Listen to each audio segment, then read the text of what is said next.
الرحمن الرحیم انا اعطیناک الکوثر فصل لربک وانحر ان شانئک هو الابتر۔ اے نبی ہم نے آپ کو خیر کثیر عطا کی۔ اس خیر کثیر میں یہ تو یہ کہ حوض کوثر وہ بھی اسی میں شامل ہے، لیکن یہ کہ اس پر آپ کو 25-30 قول مل جائیں گے۔ قرآن سب سے بڑا خیر کثیر، بہت بڑا خیر کثیر۔ حکمت، ومن یؤت الحکمت فقد اوتی خیرا کثیرا، جس کو حکمت اور دانائی دے دی گئی اس کو تو خیر کثیر دے دیا۔ تو ہم نے آپ کو وہ سب کچھ عطا کر دیا ہے اور بہتات کے ساتھ عطا کر دیا ہے، جو انسان کی انسانیت کے لیے، اس کے لیے یوں سمجھیے کہ ترہ امتیاز بن سکتے۔ فصل لربک وانحر، پس اپنے رب کے لیے نماز پڑھا کیجئے اور نحر کیجئے، اونٹ قربان کیا کیجئے۔ یہ گویا کہ عید الاضحیٰ کا نقشہ آ گیا۔ فصل لربک، پہلے ہم نماز پڑھتے ہیں دوگانا عید الاضحیٰ، اور پھر جا کر ہم قربانی کرتے ہیں۔ وانحر ان شانئک هو الابتر، یقیناً آپ کا دشمن ہی ہے کہ جو دم کٹا ہو جائے گا۔ اس کا پس منظر یہ ہے کہ جب حضور کے ایک صاحبزادے بچپنی میں فوت ہو گئے تو کچھ جو کفار تھے مکے کے، انہوں نے بڑی خوشیاں منائی کہ ایک ہی بیٹا تھا، باقی تو ان کی بیٹیاں ہیں۔ آپ کو معلوم ہے کہ 4 بیٹیاں تھیں حضور کی صلی اللہ علیہ وسلم، لیکن یہ کہ بیٹا جو تھا وہ ایک ہی تھا، وہ اللہ نے اٹھا لیا۔ تو بڑے خوشیاں منائی گئی کہ یہ تو اب دم کٹا جیسے ہوتا ہے، جس کا کوئی پیچھے نام نہ رہ جائے۔ بیٹیوں سے تو نام چلتا نہیں، نام تو چلتا بیٹوں سے، تو اب ان کا تو کوئی تذکرہ ہی نہیں رہے گا۔ کوئی بات نہیں، جب تک یہ ہیں آگے کوئی نام لینے والا نہیں۔ تو فرمایا کہ نہیں، ان کو تو کروڑوں بیٹے اللہ عطا کرے گا، کروڑوں اربوں بیٹے عطا کرے گا۔ ہاں اے نبی، آپ کا دشمن ضرور ہے کہ جس کا نام لیوا کوئی نہیں۔ روح بیدار ہوگی تو وہ پیاس جو اس کے اندر اب پیدا ہوئی ہے وہ کدھر متوجہ ہوگی؟ اپنے پروردگار کی طرف۔ یہ ربط ہے اگلی آیت کا، پڑھیے وَإِذَا سَأَلَكَ عِبَادِي عَنِّي فَإِنِّي قَرِيبٌ۔ جب یہ روح بیدار ہو کر اپنے مرکز کی طرف متوجہ ہوگی، اپنے منبع اور سرچشمے کی طرف متوجہ ہوگی، اپنے مبدا کی طرف متوجہ ہوگی، تو اے میرے نبی صلی اللہ علیہ وسلم، جب میرے بندے آپ سے میرے بارے میں پوچھیں فَإِنِّي قَرِيبٌ، انہیں بتا دیجئے میں قریب ہی ہوں، کہیں دور نہیں، اس کی رگے جان سے بھی زیادہ قریب۔ ہم قریب ہیں، جب چاہو ہمیں پکارو، جب چاہو دعا کرو، جب چاہو باریابی حاضر کر لو۔ ہم تو مائل بے کرم ہے، کوئی سائل ہی نہیں۔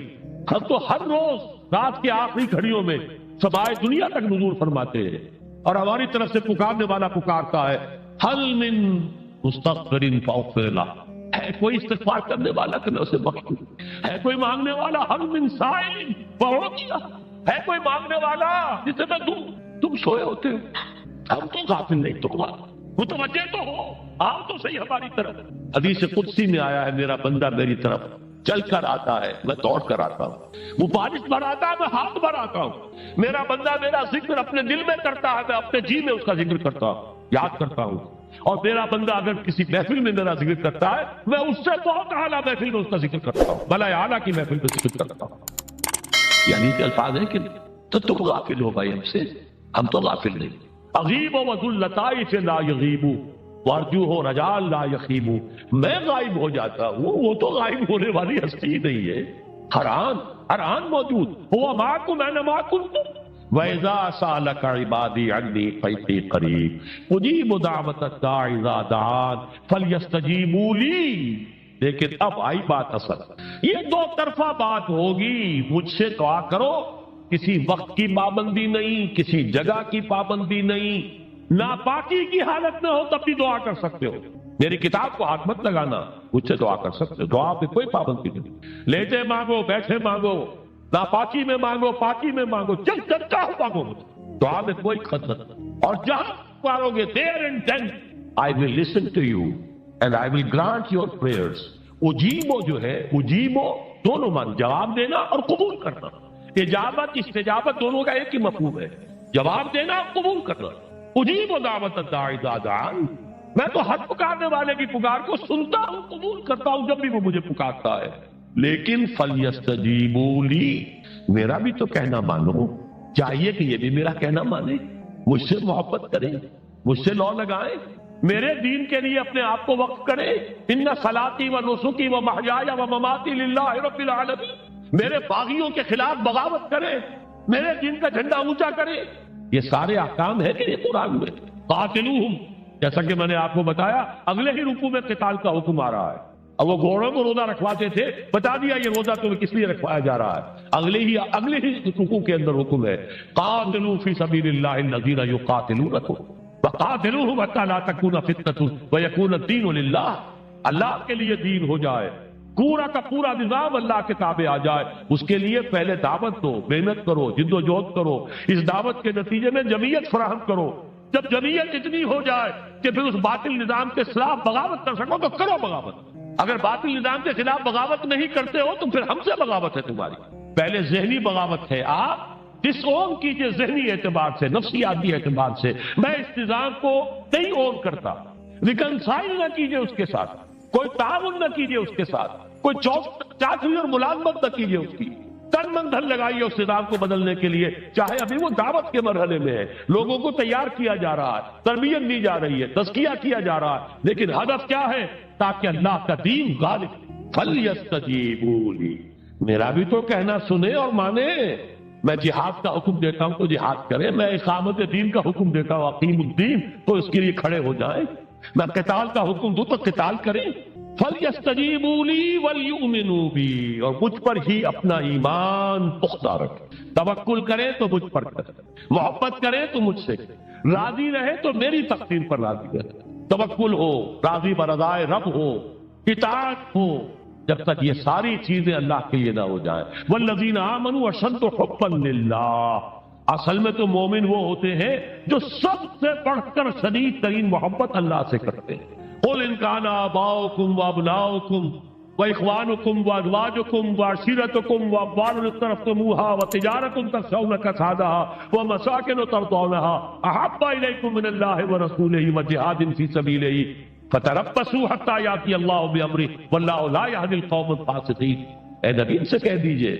اگر تمہیں اپنے باپ، اپنے بیٹے، اپنے بھائی، اپنے اسپاؤسز، بیوی کے لیے شوہر، شوہر کے لیے بیوی، اور رشتے دار، اور تمہارے وہ مال جو تم نے بڑی محنت سے جمع کیے ہیں، تمہارے وہ کاروبار جن کا تمہیں اندیشہ ہوتا ہے کہ کساد بازاری نہ ہو جائے، کہیں پر جو ہے ریسیشن نہ آ جائے، اور تمہارے وہ مکان اور محلات جو تم نے بنائے ہیں، اگر یہ 8 چیزیں محبوب تر ہیں اللہ سے اور اس کے رسول سے اور اس کی راہ میں جنگ کرنے سے، جہاد سے، تو جاؤ دفع ہو جاؤ، بیٹھو وہاں یہاں تک کہ ہم اپنا فیصلہ سنا دے، اور اللہ ایسے فاسقوں کو، ایسے ناہنجاروں کو ہدایت نہیں دیتا۔ یہ ہے قرآن آیت نمبر 24 سورہ توبہ۔ فَلْيَسْتَجِيبُوا لِي وَلْيُؤْمِنُوا بِي لَعَلَّهُمْ يَرْشُدُونَ، اب وہ لفظ آ گیا رشد۔ دیکھیے پہلے آیا تھا لَعَلَّكُمْ تَتَّقُونَ، روزہ، مجرد روزہ تقوی پیدا کر دے گا، ضبط نفس، اور ضبط نفس بھی وہ جو حکم خداوندی کا تابع ہے، یہ روزے کی ریاضت ہے، روزے کی ریاضت کا حاصل۔ رمضان کے روزے کے ساتھ قیام اللیل کا دو گنا پروگرام، دن میں روزہ، رات کا قیام قرآن کے ساتھ۔ اس کا پہلا نتیجہ کیا ہے؟ لعلکم تشکرون، تاکہ قرآن کی عظمت منکشف ہو جائے، قرآن کی قدر و قیمت سے تم آگاہ ہو جاؤ، تمہیں معلوم ہو جائے کتنی بڑی دولت ہے جو اللہ نے دی ہے۔ اور آخری بات یہ، جب تمہاری روح بیدار ہو جائے گی، اپنے مالک کے ساتھ ہم کلام ہوگی، اسی کا نام دعا ہے۔ دعا ہے جس کے بارے میں حضور نے فرمایا الدعاء اخو العبادہ، یہ عبادت کا جوہر ہے۔ الدعاء هو العبادہ، دعا ہی تو اصل عبادت ہے، یہ دعا ہی تو ہمیں میسر نہیں ہے۔ 17 رکعتیں پڑھنی ہیں ہم نے عشاء کی، لیکن اللہ کے ساتھ کوئی لوگ نہیں لگی، ادھر کی ادھر کی سوچیں آ رہی ہیں۔ 17 رکعتیں پڑھی ہوں یا 7 پڑھی ہوں، 10 پڑھی ہوں، آپ کو اجر ملے گا، لیکن آپ کو دعا کی نصیب نہیں ہوئی۔ دعا کب ہوتی ہے؟ بقول اقبال، یہ جو میرے اندر ہے فائنائٹ ایگو، انائے صغیر، انا میں، یہ چھوٹی سی انا ہے، اس انائے کبیر، اس انائے کبیر کے لیے سب سے بڑی جو مظہر آیت ہے قرآن مجید میں وہ سورہ طٰہٰ، اننی انا اللہ لا الہ الا انا، میں ہوں وہ اللہ جس کے سوا کوئی الہ نہیں، اننی انا اللہ لا الہ الا انا، یہ ہے فاعبدنی واقم الصلاۃ لذکری، یہ انائے کبیر ہے، انفائنائٹ ایگو، اللہ، انا اللہ، the big انا، اور یہ چھوٹی سی انا ہے، انا میں۔ جب یہ انائے صغیر انائے کبیر کے روبرو آتی ہے، ہم کلام ہو، یہ ہے دعا۔ اگر یہ جاگی نہیں، بیدار ہوئی نہیں، ہم کلام ہوئی نہیں، تو وہ دعا تو حاصل نہیں ہوئی، مخ عبادت جو ہے، جوہر عبادت کا حاصل نہیں ہوا۔ ہاں ایک شکل ہے عبادت کی، مراسم عبودیت ہے، یہ اشکال ہے، رہ گئی رسم ادا روح بلالی نہ رہی، فلسفہ رہ گیا تلقین غزالی نہ رہی، ایک شکل ہے، تم نے کر لی، اجر ملے گا، آخر وقت نکالا ہے، آپ اللہ کے سامنے کھڑے ہوئے ہیں، اجر سے محنت کا جو اجرت وہ دے گا، لازم اس پر بھی دے گا، لیکن حقیقت صلاۃ کوئی اور شے۔ اسی لیے کہا محمد رسول اللہ صلی اللہ علیہ وسلم الصلاۃ معراج المومنین، اہل ایمان کے لیے یہ معراج کے درجے کی شے ہے۔ معراج میں مکالمہ ہوا تھا، التحیات للہ والصلوات والطیبات، یہ حضور نے فرمایا، السلام علیک ایھا النبی ورحمۃ اللہ وبرکاتہ، کس نے کہا؟ اللہ نے فرمایا، السلام علینا وعلی عباد اللہ الصالحین، حضور نے فرمایا اس سلامتی میں تمام اللہ کے نیک بندوں کو شامل کر رہا ہوں، سلامتی مجھ پر بھی ہو اور تمام اللہ کے نیک۔ یہ مکالمہ ہے، مخاطبہ ہے، جب تک یہ مکالمے اور مخاطبے کی شکل نہیں، اگر وہ انائے صغیر جاگی ہی نہیں، سوئی ہوئی ہے، بے ہوش ہے، پڑی ہوئی ہے، سسک رہی ہے یا مر چکی ہے، روح مر بھی جاتی ہے، جسم زندہ ہے، روح مر، جسم جان کے ساتھ زندہ ہے، حیوان انسان زندہ ہے، انسان مر چکا، اس لیے قرآن کہتا ہے نبی یہ مردہ ہے، اموات غیر احیاء، یہ نہیں سنتے ہیں، یہ آپ کو سمجھتے ہیں آپ کہ یہ بڑے غور سے سن رہے ہیں، نہیں سن رہے ہیں، یہ تو مردہ ہے، روحانی طور پر مردہ ہے، ان کی روح مر چکی ہے، یہ تو حیوان رہ گیا زندہ صرف، یہ چلتے پھرتے مقبرے ہیں، یہ چلتے پھرتے تعزیے ہیں، اس کے سوا کچھ نہیں۔ یہ ابو جہل کون ہے اور ابو لہب کون ہے؟ یہ حیوان ابو جہل ہے اور حیوان ابو لہب ہے۔ ظاہر بات ہے کہ آنکھ تو کتے کی بھی ہے اور بلی کی بھی ہے اور کان کتے کی بھی ہے، بلی کے بھی ہے، کتا بھی دیکھ کر گاڑی آ رہی ہے تو اپنے آپ کو بچاتا ہے، تم نے بچا لیا تو کون سا بڑا کمال کیا۔ وہ اندر کا انسان مر چکا ہے، یہ انسان اندر کا روحانی وجود یا مر چکا یا سسک رہا ہے یا دبا ہوا ہے، بے ہوش ہے، یہ بیدار ہو اور ہم کلام ہو، افلاک سے آتا ہے نالوں کا جواب آخر، کرتے ہیں خطاب آخر، اٹھتے ہیں حجاب آخر، آتا ہے اللہ جواب دیتا ہے، اجیب دعوت الداعی اذا دعان، روحانی کان کھلے ہو تو تم جواب سنو گے، ان کانوں سے نہیں، وہی جب محمد پر آئی تھی ان کانوں سے نہیں آئی تھی، وہ دل پر اتری تھی براہ راست، فَإِنَّهُ نَزَّلَهُ عَلَىٰ قَلْبِكَ، ان کانوں کا ان آنکھوں کا سوال نہیں ہے، وہ دل پر براہ، روح ہے محمدی پر، یہ روح، اسی لیے وہی کو بھی روح کہا گیا ہے، لانے والا بھی روح، اور روح الامین جس پر لایا گیا وہ بھی روح ہے محمدی، جس کا مسکن ہے قلب محمدی، اور جو لائی گئی وہ بھی روح ہے۔ وَكَذَلِكَ أَوْحَيْنَا إِلَيْكَ رُوحًا مِّنْ أَمْرِنَا، یہ قرآن ہم نے نازل کیا، ایک روح ہے اے محمد جو آپ پر نازل کی، مَا كُنْتَ تَدْرِي مَا الْكِتَابُ وَلَا الْإِيمَانُ، اس سے پہلے تو آپ کو کچھ پتہ نہیں تھا، کتاب کیا، شریعت کیا، ایمان کیا، وَلَٰكِنْ جَعَلْنَاهُ نُورًا، ہم نے اس قرآن کو نور بنا کر آپ پر اتارا، یہ ہے، اس کے لیے ہے اصل رشد۔ اب آخری لفظ آیا رشد، یہ گویا کہ جو مختلف الفاظ ہے قرآن میں، کامیاب، فائزون، اتموا الصیام الی اللیل، پھر اب روزے کو پورا کرو رات تک، الی اللیل میں پھر بڑی بحثیں ہوئی ہیں، اس لفظ کی مناسبت سے اہل تشیع اس کے قائل ہیں کہ جبکہ خوب اندھیرا ہو جائے، لیکن اہل سنت کا اجماع ہے کہ غروب آفتاب اس سے مراد، اس لیے کہ آغاز رات کا غروب آفتاب کے ساتھ، اور اس میں بھی حدیث کے اندر آیا ہے کہ تعجیل کرنی چاہیے۔ بعض لوگ وہی جو میں نے عرض کیا کہ تقویٰ کے تحت جو ہے جیسے کہ سفر میں بھی روزے رکھتے ہیں یا 104 بخار کے درجے میں بھی وہ روزہ قضا کرنے کو تیار نہیں ہوتے، ایسے ہی وہ تاخیر کرتے ہیں اپنے تقوی کے حساب سے، کہیں ایسا نہ ہو، کوئی غلطی نہ ہو جائے، کہیں یہ نہ ہو جائے، کہیں وہ نہ ہو جائے، تو پھر اس کے اندر وہ افطار میں، تو آپ نے فرمایا کہ قوم جو ہے اسی وقت صحیح رہے گی جبکہ وہ افطار میں عجلت سے کام، یعنی سحری کے اندر بہت زیادہ جلدی کرنے کی ضرورت نہیں، اگر اذان ہو رہی ہے اس کے دوران بھی اگر کچھ کھا پی رہے ہو تو کھا پی لو، مکمل کرو۔ اسی طریقے سے افطار کے اندر جو ہے وہ تاخیر کرنے کی ضرورت نہیں، سورج کے غروب کے ساتھ افطار کرنا۔ وَلَا تُبَاشِرُوهُنَّ وَأَنْتُمْ عَاكِفُونَ فِي الْمَسَاجِدِ، ہاں اپنی بیویوں سے تم مباشرت نہ کرو، تعلق زن و شوق قائم نہ کرو جبکہ تم مسجدوں کے اندر معتکف، یہ اعتکاف کا ذکر ہو۔ رمضان کے آخری عشرے میں یہ اعتکاف جو مسنون ہے کہ 21ویں شب سے شروع ہو جائے، یعنی 20واں روزہ ختم ہوا اس کے ساتھ یہ اعتکاف شروع ہو گیا، اور پھر اعتکاف مسنون جو ہے وہ جب تک کہ چاند نظر نہ آ جائے شوال کا، عید کا،